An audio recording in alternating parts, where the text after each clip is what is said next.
자, 이번 시간은 이제 파트 2에 있는 우리 조경학에 들어가 있는 내용인데요.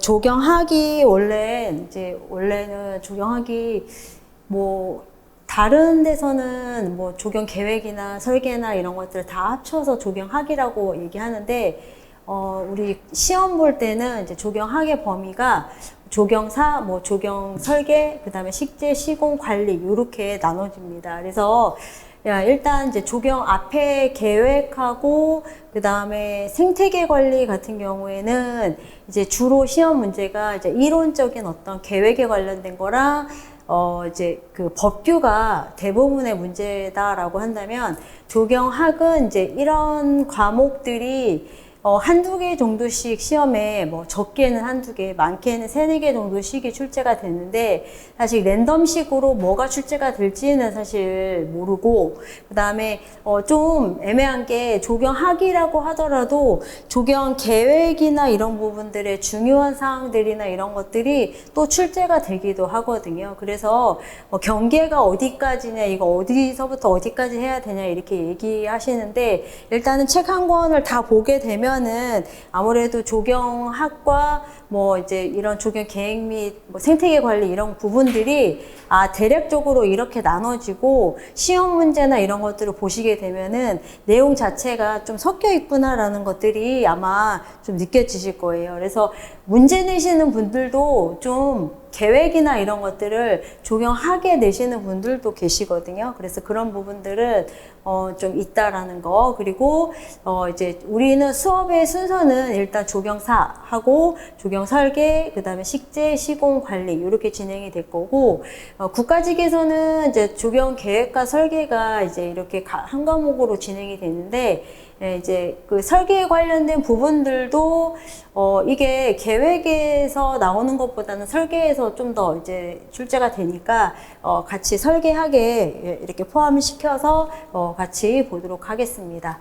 그래서 파트 2에 이제 조경사를 보면은, 첫 번째가 이제 서양 조경사거든요. 그래서 이제 조경사 같은 경우에는 크게 이렇게 서양 조경사에서 고대서부터 고대 시대, 그 다음에 중세 하고 중세 지나서 뭐 르네상스 해서 르네상스 시대 때 구체적인 어떤 이제 이때부터 인본주의라는 게 시작이 되고, 자 이때 고전주의가 다시 부활하면서, 자 여기에서 말하는 고대 시대 때, 우리 고대 하면은 뭐 4대 문명의 발상지인 이집트하고 메소포타미아에 해당되는 이제 요런 메소포타미아 지역, 포타미아 지역 하고, 그 다음에 다시 그리스와 로마 문화 이렇게 되는데, 그리스와 로마 문화가 다시 부활이 시작이 되는 게 그러니까 그 르네상스거든요. 그래서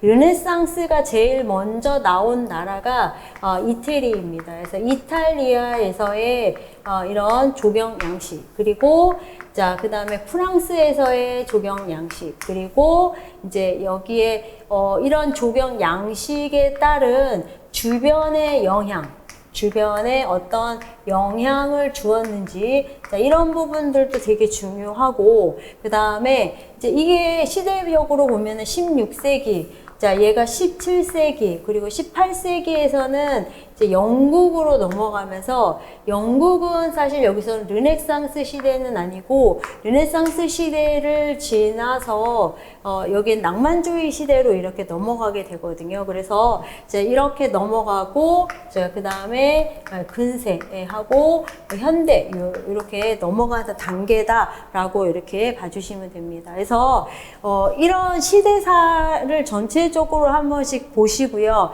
이제 조경사 공부하실 때는 우리가 이제 일반적으로 그냥 기사 공부하시거나 아니면 다른 시험 준비하실 때는 뭐 자세하게 조금 막 외우고 했지만, 여기서는 흐름 정도만 알아주시면 되고, 그 다음에 중요한 거는 여기에 대한 작품을 각각 외우셔야 되거든요. 작품에 관련된 거, 작품의 어떤 특징, 이 작품이 어느 시대 건지 이런 것들 알아두셔야 되겠고, 그 다음에 이제 양식이 나와 있는 것들을 그 양식별로 해서 이제 같이 이제 그 나라랑 그다음에 뭐 그 양식의 어떤 대표적인 것들은 유명한 것들이 몇 개 있으니까 그런 것들의 특징들 이런 부분들도 같이 보셔야 됩니다. 그래서 일단 서양 조경사를 흐름 위주로 이렇게 보시고요. 그 다음에 뒤에 이제 우리가 동양 조경사가 나오게 되는데 동양 조경사는 공부할 때 중국서부터 출발을 하는데요.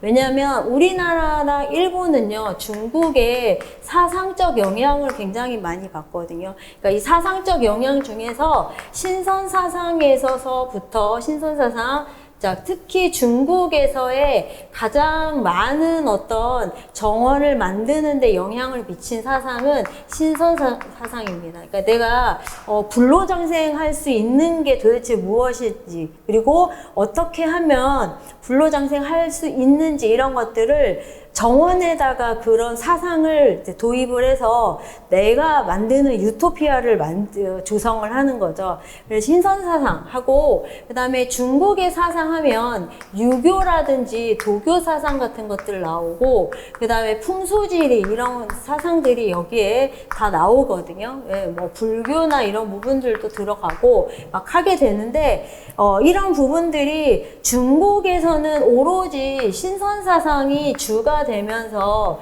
정원들이 조성이 되지만 이게 우리나라로 오면서부터는 우리나라에서는 유교와 풍수지리와 이런 것들이 굉장히 중요하게 여깁니다. 그래서 우리나라는 사실 시험에서는 불교나 이런 부분들은 나중에 사찰의 어떤 특징으로 몇 개 정도만 보시면 되겠고 우리나라의 한국의 문화사, 정원 문화, 이제 동양 문화사를 보실 때 한국의 조경 같은 경우에는 지금 우리나라는 이제 고려 시대, 그러니까 우리 삼국시대 이후에 고려하고 그 다음에 조선시대로 넘어가잖아요.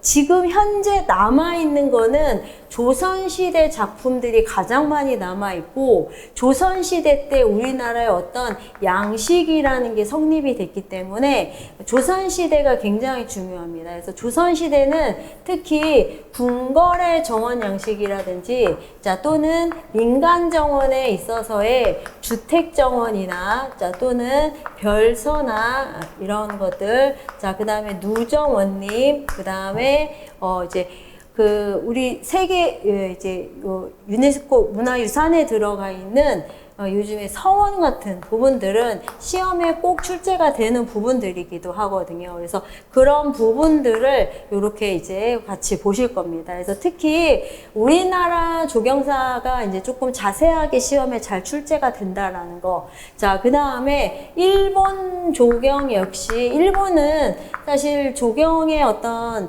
역사는 이제 불교를 바탕으로 해서 이제 조경의 역사가 이렇게 이루어지게 되는데 대부분의 이런 조경의 어떤 중요한 정원들은 다 사찰에 있다라고 보시면 되겠고요. 네, 그리고 이 사찰에서 유행했던 양식을 위주로 해서 이렇게 이제 흐름적으로만 보시면 됩니다. 그래서 동양의 어떤 정원이나 이런 부분들을 보실 때 우리나라 거 중요하고 우리나라 거는 사실 고대 시대 때 특히 뭐 이제 삼국시대나 이런 부분들은 사실 중요한 거 몇 개 정도만 외워주시면 되겠고 중요한 거는 조선시대 때의 정원 같은 경우나 그 다음에 이제 이런 동양은 사상을 굉장히 잘 이해를 하셔야 됩니다. 사상적 부분들. 왜냐하면 서양에서는 사상이라고 할 게 없는 게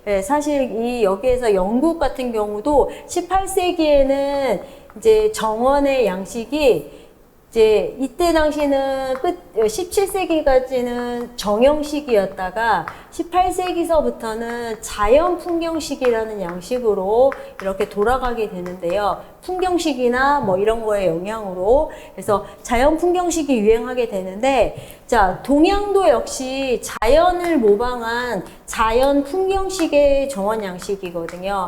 그런데 자, 우리나라나 동양의 정원은 여기에다가 사상과 의미를 담는 사의주의 조경 양식이라고 하고 그 다음에 영국은 사실주의 조경 양식이라고 하거든요. 사실주의 자연을 그대로 모방한 정원 양식이다 라고 이렇게 보시면 됩니다. 그래서 좀 차이가 있다라는 부분들 그래서 그런 부분들을 이렇게 이제 흐름적으로 이제 보면서 이렇게 설명드리도록 하겠습니다. 그래서 일단 조경의 어떤 이제 역사나 이런 부분들은 이제 이렇게 흘러가는 부분들이고 그리고 아까 설명한 부분들이죠. 그래서 고대시대, 예, 고대시대 하면은 고대시대 때 조경이다 하면은 우리가 그 최초의 조경수를 가진 나라가 이집트거든요. 그래서 이집트하고 그다음에 이제 메소포타미아에서 메소포타미아, 그리스와 자, 그 다음에 로마 두 개 비교하면서 보시면 되겠고, 중세 시대는 기독교가 지배했던 사상, 이슬람은 이슬람교, 둘 다 공통점이 뭐냐면은요, 우상숭배가 금지돼 있죠. 우상숭배가 금지돼 있고요. 이제 이 어떤 사상을 이제 중시하고, 그 다음에 오로지 기독교는 신을 중심으로 해서 이슬람은 이제 이슬람의 이제 그 아랍에 있는 어떤 신을 중심으로 해서 이제 정원이나 건물들을 만들기 때문에 이런 것들이 이제 발달이 될 때 신전이나 뭐 이런 신전이나 건물이나 신전이나 또는 뭐 신학이라든지 뭐 이런 거를 위주로 해서 정원을 만들었겠죠. 그리고 정원 자체가 당연히 폐쇄적인 형태로 만들어질 수밖에 없거든요. 그래서 시대는 거의 서로마가 멸망되면서부터 1000년의 기간이긴 한데, 여기에 중요한 것들은 거의 없어요. 거의 없고. 그래서 어쨌든 우상숭배가 금지되어 있고, 자, 그 다음에 여기에 정원 자체는 이제 그거에 따라서 굉장히 폐쇄적인 정원이 만들어지게 되었다라는 거. 자, 그리고 이제 여기에서 그냥 우리가 딱 외워준다면 16세기에는 자, 이탈리아의 노단 건축식이라는 정원이 이제 유행을 했고, 노단 건축식. 자, 노단 건축식이라는 것만 딱 봐도 건축 양식에 부합하는 정원이었다라는 부분들이 나오게 되거든요. 그럼 이런 건축물이 카지노라는 건축물이 이렇게 있거든요. 그래서 카지노라는 건축물이 자, 이탈리아 같은 경우에는 우리나라처럼 산지 국가잖아요. 그러니까 이렇게 이탈리아의 이제 부추처럼 생긴 이 반도에 자, 가운데 큰 산맥이 이렇게 있고, 이 산맥이 가로막고 있기 때문에 여름철에 엄청 덥거든요. 그래서 우리도 여름철에 더운 때는 피서가잖아요. 피서가는 것처럼 이런 경사지 부분들, 그러니까 이 해안가 주변에다가 계단식으로 공간을 만들고 제일 높은 데에다가 카지노를 이렇게 올립니다. 카지노가 일종의 오락장이라고 보시면 되겠고, 여기에서 일종의 사교 문화를 이제 한다라고 보시면 됩니다. 그래서 노단 건축식이라는 게 유행을 하고, 17세기에는 프랑스의 파리는 거의 평지죠. 분지이기 때문에 노단 건축식이 아니라 평면의 형태를 땅을 가르는 평면 기하학식이라는 게 이렇게 이제 학식이 유행을 하게 됩니다. 그래서 그런 부분들, 그 다음에 18세기의 자연풍경식 이렇게 넘어가는 부분들이 나오게 되는데 이제 그 조경 양식에 관련한 내용들을 이렇게 같이 보도록 하겠습니다. 자, 그래서 서양 조경사 공부하다 보면 이제 서양 조경에 직접적인 영향을 이제 준 거. 모든 영향은 그 나라의 지형과 기후거든요. 아까 말씀드렸듯이, 자, 우리가 그리스만 해도요, 그리스하고 로마, 자, 로마가 지금의 이탈리아잖아요. 이탈리아만 두 개만 비교해도 자, 똑같은 반도 국가예요. 똑같은 반도 국가인데 그리스는 안에 큰 산이 없기 때문에 해안에 바람이 안쪽까지 잘 들어가요. 그리고 자, 여기에 이제 주변에 이렇게 땅으로 이렇게 둘러싸인 바다가 있죠. 그래서 우리가 지중해성 기후라고 하는데 이 지중해성 기후의 특징이 연간 온난 다습하고 겨울철에도 아주 날씨가 좋아요. 그러면 우리도 날씨가 좋으면 주로 바깥에서 생활을 하고 밖에 나가고 싶잖아요. 그래서 주로 이런 옥외 생활을 많이 이제 즐기게 된다라는 거죠. 그래서 옥외 생활을 주로 많이 하다 보면 사람들하고 많이 밖에서 대화를 많이 하게 되죠. 그래서 일종의 이제 뭐 그리스인들 같은 경우에는 지금으로 보면은 토크 배틀이라고 해야 되나요? 막 얘기를 많이 하다 보니까 대화의 장이 만들어졌는데 그 대화의 장이 지금의 광장, 즉 아고라가 이때 당시에 만들어졌다라고 이렇게 생각을 하시면 됩니다. 그래서 이제 그리스 같은 경우에는 일단 이제 문화 자체가 이런 개인적인 것들보다는 공공조경이 많이 발달한 이유가 이런 기후적인 영향이 컸다라고 이렇게 얘기를 하고, 자, 그 다음에 이탈리아 같은 경우에는 중간에 아주 높은 산이 있기 때문에 이 산에 가로막혀서 여름철에 굉장히 무더워서 어디를 중심으로 해서 해안가를 중심으로 해서 자, 이게 부유한 사람들이 빌라를 조성하게 됩니다. 그러니까 여기서 말하는 빌라, 우리도 보면은 무슨 빌라 이렇게 나와 있는데 이 빌라는 건물과 정원의 복합체를 말하거든요. 건물과 정원의 복합체. 예, 그래서 빌라를 이제 어디에 해안가 경사지에다가 조성하게 되었다라고 이렇게 이해를 해주시면 됩니다. 그래서 이제 일단 지중해성 기후는 맞긴 맞지만 각 나라의 어떤 지형과 기후에 따라서 정원의 양식, 생활의 패턴 자체가 각각 틀리게 된다라는 거죠. 그래서 자, 가장 직접적인 영향은 뭐다? 이런 지형과 기후다라고 이렇게 봐주시면 되겠고, 간접적으로는 이제 뭐 이런 재료, 그 다음에 관습, 소유자의 취미, 국민성에 따른다라고 보시면 됩니다. 자, 그리고 세계 3대 조경 양식이라고 부르는 거는 세계 3대 조경 양식은 정형식, 자연풍경식, 그 다음에 두 개가 섞인 것들을 절충식이라고 이렇게 얘기하거든요. 절충식 양식이다라는 거.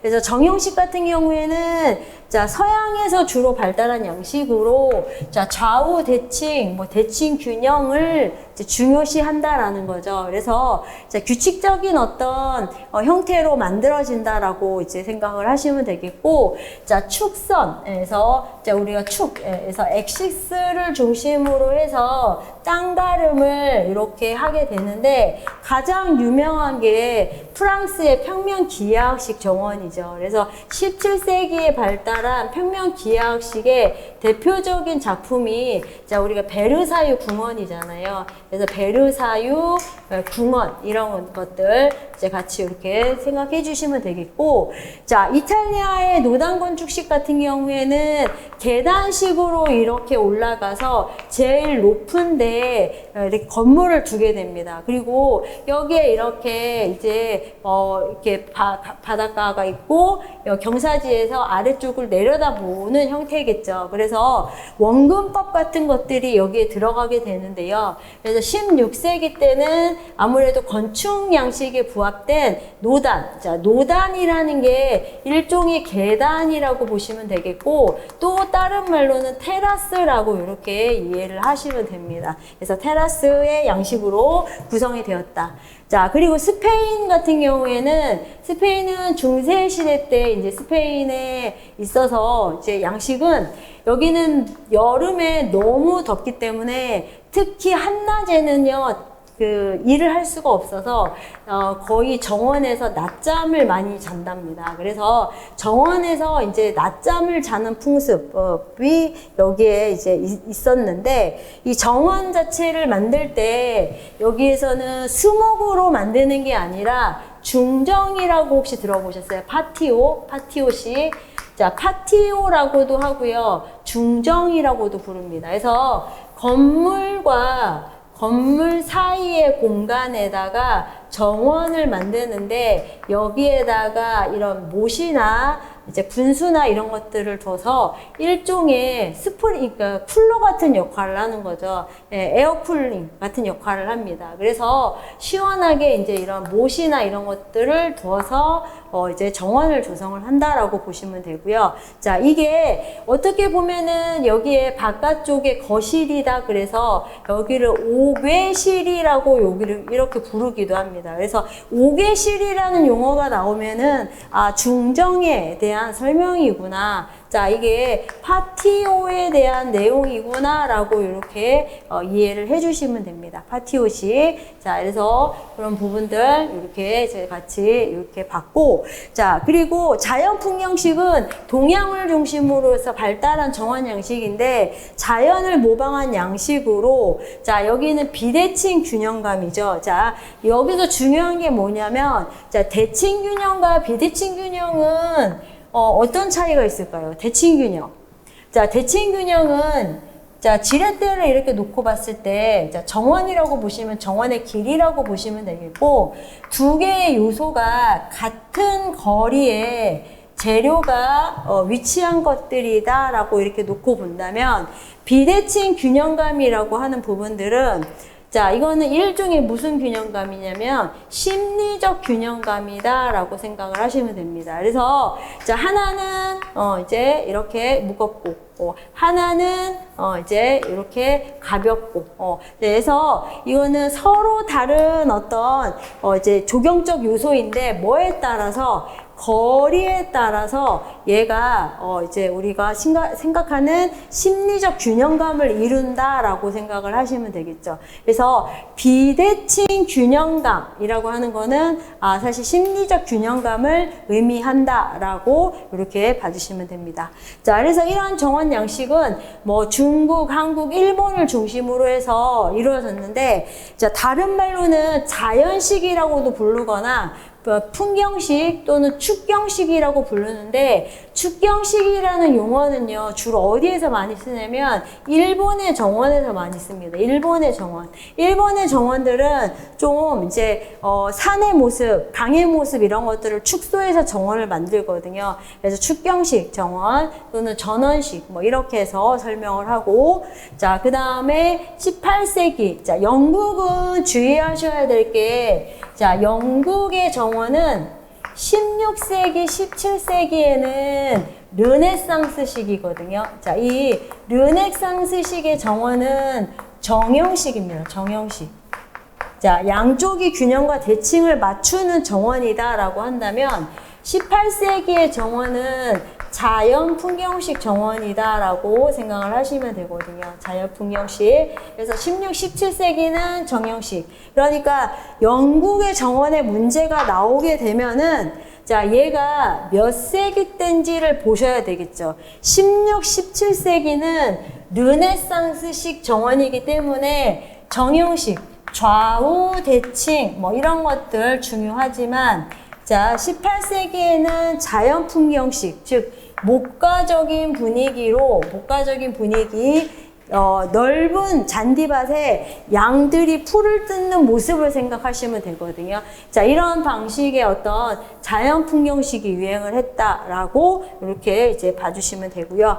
자, 그리고 우리나라의 정원은요, 후원식입니다. 후원식. 자, 후자가 뒤후자죠. 뒤후에서 정원의 중심이 이제 정원의 양식이 어디에 가 있다? 후원 뒤쪽에 가 있다라는 거죠. 그래서 자, 이거는 우리나라 궁궐에도 그렇고 주택에도 그렇고, 자, 우리나라 지형은 앞쪽은 농사를 짓기 위해서 평탄하고 뒤쪽은 배산임수 지형이라고 해서 산을 끼고 있고, 자, 여기에 집을 만들고 이제 하기 때문에 뒤쪽에 후원을 경사지가 급하면 여기다가 계단식으로 조성을 해서 여기에다가 이제 뭐 약초나 또는 과수 같은 것들을 이렇게 재배를 하기도 하거든요. 그래서 이거를 화계라고 이렇게 부릅니다. 화계. 계단식 화단이다라고 이렇게 부르는데 어떻게 보면은 이제 이탈리아 노단식하고 비슷하긴 하지만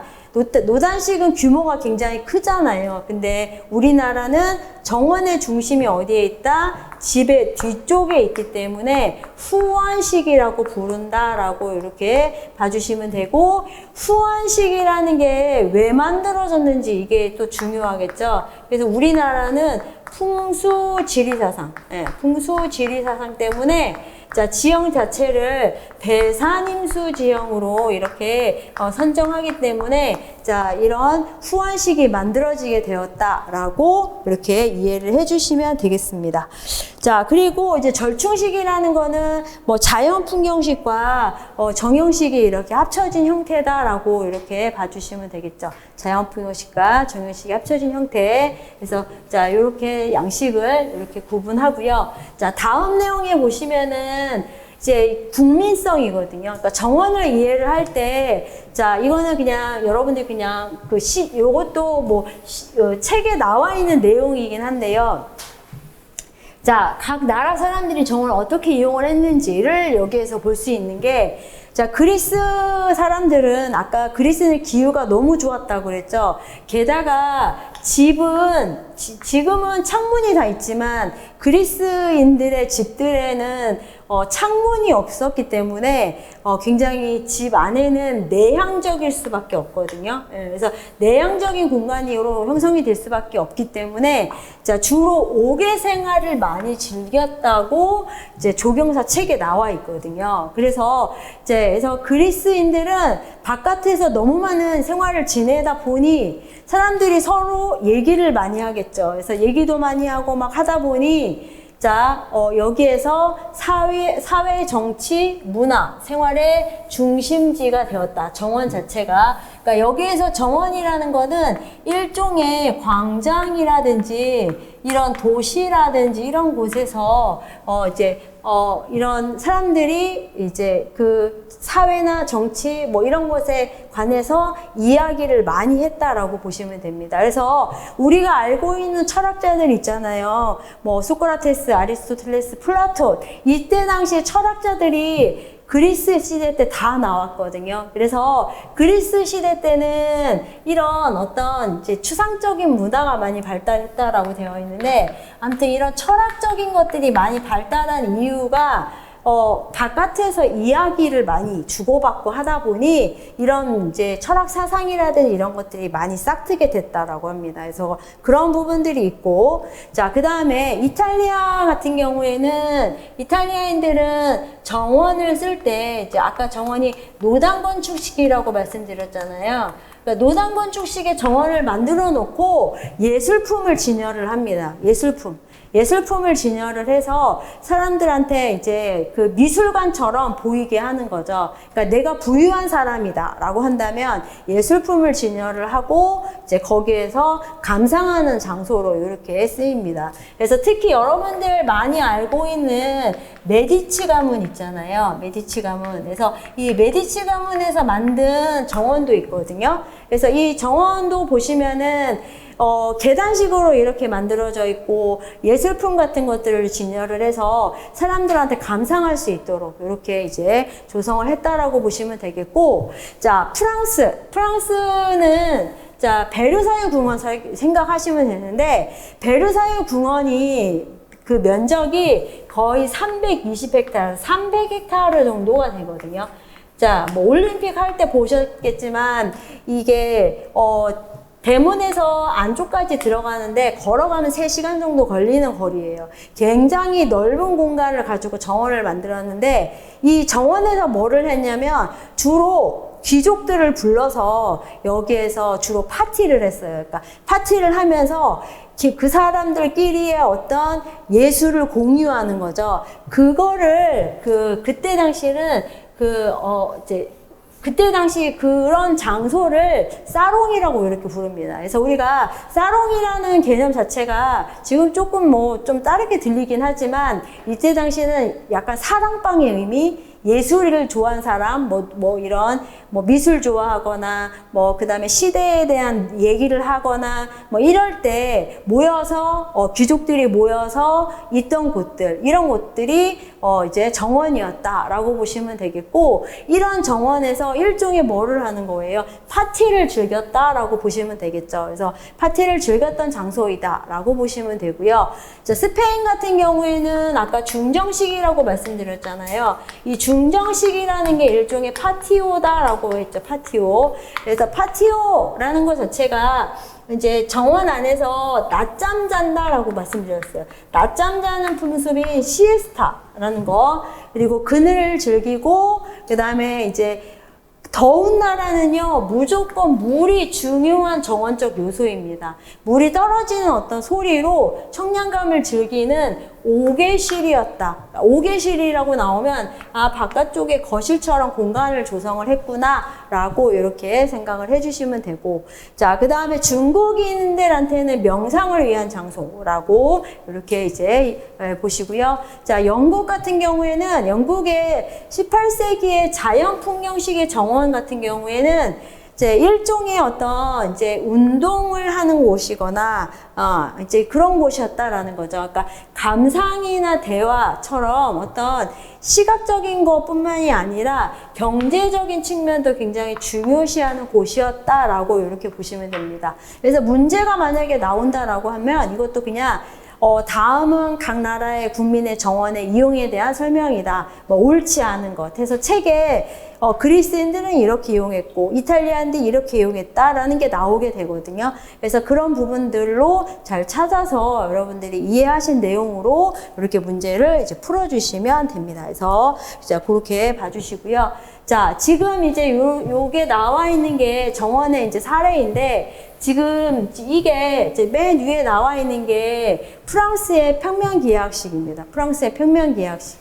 자, 프랑스의 평면기하학식은 자, 여기가 이게 베르사유 궁원이거든요. 그래서 지역 자체가 굉장히 넓은 평탄지이기 때문에 이제 이 축사를 따라서 이제 공간을 이렇게 좌우 대칭으로 이렇게 계획을 하죠. 근데 이런 것들을 만들 때, 이게 정원을 만들 때 수학적인 개념들이 여기에 다 들어가 있고요. 수학적. 그래서 자, 데카르트의 해석기하학이라든지 그 다음에 여기에 이제 군사적으로 보면은 이런 측량술이라든지 이런 것들이 여기에 종합적으로 들어가 있는 정원이었다라고 이렇게 봐주시면 됩니다. 자, 그리고 이게 이탈리아의 노단 건축식 정원이고요. 노단 건축식 정원에서는 일반적으로 제일 높은 이제 곳에 카지노를 이렇게 두거든요.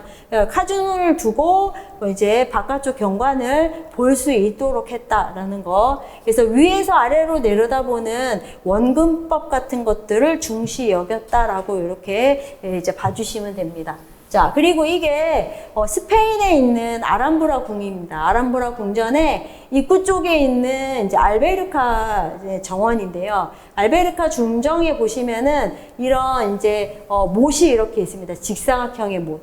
자, 이런 못을 딱 보실 때도 자, 못은 네 가지가 있거든요. 자, 그 네 가지가 뭐냐면 평정수라는 게 있어요. 평정수. 평정수는 그냥 연못이라고 생각을 하시면 됩니다. 그래서 우리가 시험에도 물의 네 가지 패턴이라는 게 나오게 되는데 평정수는 그냥 연못. 예, 연못은 투영미 같은 것들을 느낄 때 이제 연못을 두는 거고, 자, 그 다음에 분수가 있죠. 분수는 아래에서 위로 쏘는 물, 중력의 반대 방향으로 쏘는 물. 자, 그 다음에 낙수는 위에서 아래로 떨어지는 물이죠. 딱 떨어지는 물. 자, 그 다음에 유수는 자, 물이 흐르는 물. 이렇게 네 가지로 나누게 되는데요. 자, 평정수 같은 경우를 여기에서는 주로 사용을 합니다. 그래서 고여있는 물, 투영미,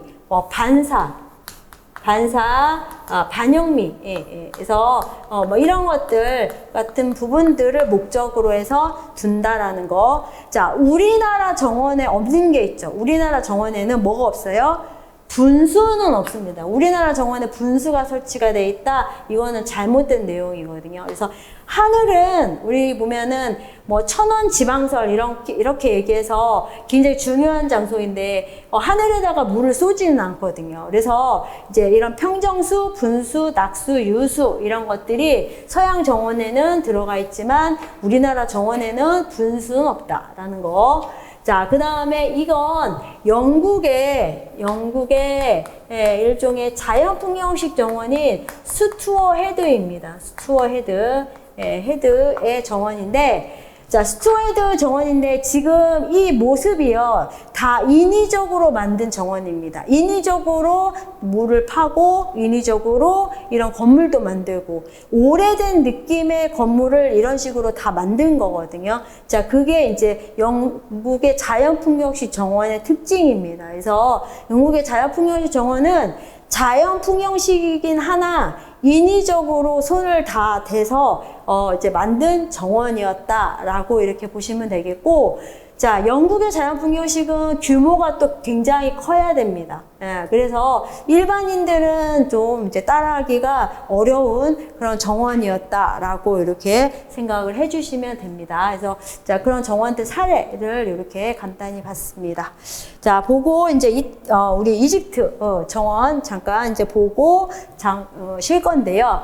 자, 우리 이집트 하면 이제 메소포타미아하고 두 개, 이제 서부아시아 두 개를 비교해서 보셔야 되는데, 자, 이집트하고 뒤에 보시면은 서부아시아 조경하고 두 개 나와 있죠. 그래서 우리가 4대 문명의 발상지라고 한다면, 이제 두 개가 이제 나일강에 해당이 되는 이집트, 그 다음에 이제 메소포타미아 지역에 해당이 되는 서부아시아 지역, 이렇게 보는데, 자, 이집트의 이런 그 나일강 같은 경우에는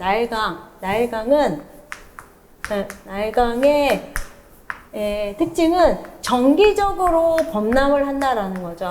정기적으로 범람을 하기 때문에 언제 어느 시기에 범람을 해서 얘가 이제 비옥한 흙을 갖다 주고, 그 다음에 얘가 여기에 농사를 짓고 뭐 이렇게 한다라는 것들을 예측할 수 있잖아요. 그래서 자, 측량소리라든지 그 다음에 뭐 하늘을 관측할 수 있는 그 천체에 관련된 어떤 이제 뭐 기술이라든지 뭐 이런 것들이 많이 발달한 곳이 이제 이집트잖아요. 그래서 뭐 측량이나 아무튼 뭐 천문학이라든지 아무튼 이런 것들이 자, 나일강의 정기적인 범람을 통해서 비옥한 흙을 갖다 주니 이곳에서 농사 짓고 이제 살 수 있었던 거죠. 그런데 지형이 폐쇄적이다 보니 다른 외적이 올 수가 없잖아요. 그러니까 안전하게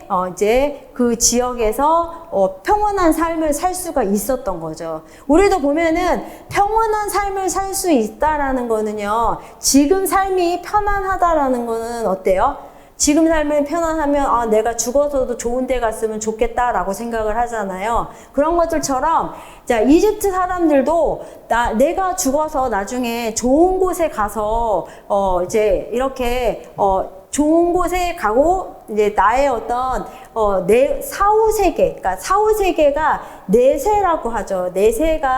내세에도 이런 삶이 이어졌으면 좋겠다라고 생각을 해요. 그래서 이집트에서는요, 특징이 뭐냐면 사후 세계를 믿었다라는 거거든요. 그게 정원적 특징에서도 또 나타나게 됩니다. 그래서 일단은 이집트는 최초로 정원수를 가진 나라이고, 자, 나일강을 중심으로 한 정기적인 범람은 자, 이집트의 일종의 선물이었다. 그래서 얘가 이제 곡식도 비옥하게 땅도 만들어주고 해서 자, 그런 것들을 가지고 풍요롭게 살 수 있었고, 지역도 굉장히 폐쇄적이었다라는 거. 자, 그 다음에 이제 굉장히 지금 현실이 평온하게 잘 살 수 있으니 다음 세상에서도 내가 이런 삶을 살 수 있도록 한다라는 것들을 이렇게 이제 사람들이 염원한 거죠. 그래서 이런 것들을 염원하기 위해서 이제 그림 같은, 벽화 같은 것들을 이렇게 남기거나 아니면은 미라 같은 것들을 남기게 되거든요. 그래서 미라도 보시면은 내가 이제 미라 옆에 보면 그런 게 있다라고 하죠. 내가 어떤 사람이었고, 내가 어떤 정원을 가지고 있었고, 이런 것들을 벽에다가 다 이렇게 그려놨다라고 하거든요. 그래서 그런 것들처럼 이제 여기에 보시면 작품의 특징에 보시면은 자, 주택정원이라는 게 있고, 그 다음에 두 번째 보시면 신원이 있습니다. 신원이라는 게 신들을 위한 정원이거든요. 그러니까 신들을 위한 건물을 신전이라고 하죠. 파르테논 신전 이런 것들처럼. 그리고 그 주변을 정원이라고 합니다. 신원이라고 이렇게 얘기하고, 그 다음에 사자의 정원이 있습니다. 사자의 정원. 사자의 정원은 죽은 사람을 위한 정원이다라고 이렇게 보시면 되고요. 사후세계에 내가 이런 이제 사후세계에 만날 수 있는 이런 정원, 만드는 정원이죠. 그래서 무덤 앞에 만드는 작은 정원입니다. 그래서 거기에 이런 무덤 벽화 같은 것들을 이렇게 그려놨다라는 거죠. 무덤 벽화를 그려놨다라고 이렇게 보시면 됩니다. 그래서 일단 이집트에서는 일단 주택 정원의 형태에 있어서는 자, 높은 울담. 사막기호에서는 지금 여기 그림에 보시면 나오겠지만 여기가 일종의 강이라고 보시면 되거든요. 그러니까 여기에서 강에서 여기가 나일강이라고 본다면 나일강에서 시원한 바람이 이렇게 들어가게 되는데 자, 건물이 이렇게 있으면 자, 주변에 모래바람 같은 게 많이 부니까 높은 울담을 칩니다. 여기에 보시면 높은 울담, 담이 이렇게 쳐져 있고, 자, 여기에 이렇게 입구 쪽에 현문이 이렇게 있어요. 현문이 이렇게 있는데, 현문의 특징이 폭이 좁다라는 거예요. 폭이 좁고, 그 다음에 여기에 보시면 건물이 이렇게 있습니다. 건물. 자, 이게 이제 뭐 주택이나 이런 것들도 되고, 일종의 키오스크. 지금 키오스크는 뭐 음식 같은 거 주문하거나 이런 거 말하지만 이거는 일종의 이제 여기에선 이게 파고라다라고 생각을 하시면 됩니다. 파고라.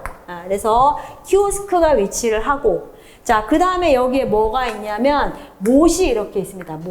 연못이 이렇게 있거든요. 연못. 자, 그 연못이 침상지라고 이렇게 보시면 됩니다. 연못. 네, 그래서 자, 연꽃을 많이 식재를 했다라고 이렇게 나와 있는데 자, 앞쪽에서 이제 여기에서 강이 이렇게 있으니까 자, 밤에 시원한 바람이 안쪽으로 들어가죠. 그런데 문이 넓으면 바람이 세게 들어가지는 못하잖아요. 그러니까 좁은 문이기 때문에 바람이 세게 들어가겠죠. 세게 들어가서 뭐를 거쳐요? 여기에 연못을 거쳐요. 연못을 거쳐서 방으로, 각 집으로 이렇게 바람이 들어갈 수가 있겠죠. 자, 얘가 일종의 에어컨의 역할을 한다라고 생각을 하시면 됩니다. 그래서 자, 이게 일종의 침상지, 즉 연못 자체가 에어컨의 역할을 하기 때문에 시원한 바람이 안쪽으로 들어갈 수 있도록 이렇게 했다라는 것들이고요. 주변에는 수목이 이렇게 열식이 되어 있거든요. 주변에 수목이 이렇게 열식이 되어 있다라는 거는 수목을 일렬로 놨다라는 거는 어떤 뜻이에요? 수목을 관리를 편리하게 할 수 있도록 자, 물이나 이런 것들 주기 편리하게 할 수 있도록 심어놨다라는 뜻이죠. 그래서 그렇게 배치했다라고 보시면 됩니다. 그래서 자, 높은 울담과 수목을 열식하고 그 다음에 쉴 수 있는 건물 키오스크를 두고 연못을 두고 현문을 두었다. 일자형의 구조로 형성이 됐기 때문에 일종의 정형식 정원이라고 생각을 하시면 되거든요. 정형식 정원이다라는 거. 자, 이렇게 보시면 되겠고, 자, 그 다음에 시카모아라는 거는 이제 무화과의 일종이라고 보시면 됩니다. 그래서 여기에서는 주로 포도나 뭐 이런 무화과 종류 중에서 여러 가지가 있으니까, 그래서 이런 종류들이 들어가게 되는데, 자, 주로 이제 이런 유실수를 주로 많이 식재했다라고 보시면 되겠고요.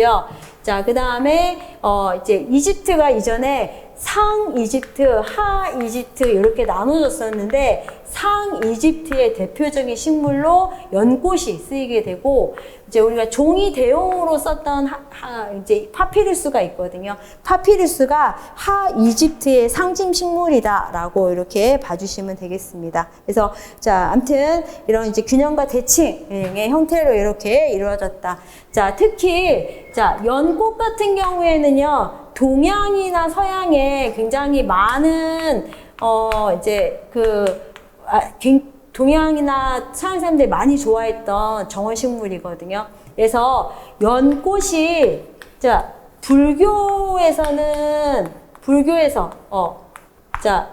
에서 연꽃 우리 보게 되면은 뭐 부처님 오신 날이나 이런데 연꽃 같은 거 이렇게 이제 이제 갖다 놓잖아요. 그래서 이제 불교에서의 어떤 상징적인 식물이기도 하고, 자 유교 사회에서는 연꽃이 상징하는 게 군자를 상징을 합니다. 군자.